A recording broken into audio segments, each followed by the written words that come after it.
The thing is, if a child has a cold, and if they have certain symptoms, which I'll kind of go into in a little bit, they're just really high risk of having almost like a little mini asthma attack under anesthesia. And so we're trying to make this judgment call to be like, how bad is their cold? What's the likelihood of them having a bad respiratory event inside the operating room? Mm-hmm. We do a really good job of treating those things, and most of the time we can get out of it.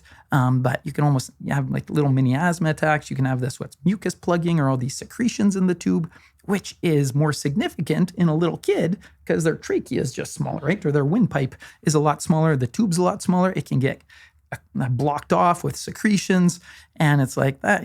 It's no fun doing that, right? And so less of an issue than adult anesthesia because the tubes are so big and usually the secretions aren't that big of an issue, right? But if your kiddo, what we're really trying to differentiate is, do they have some sort of upper respiratory tract infection versus a lower respiratory tract infection? So if you have a dry cough or a little bit of a clear runny nose, that's not as severe. Usually it's more of a mild illness as compared if you have a wet sounding cough or if you have pretty like colorful snot coming out of your nose and if you have a fever.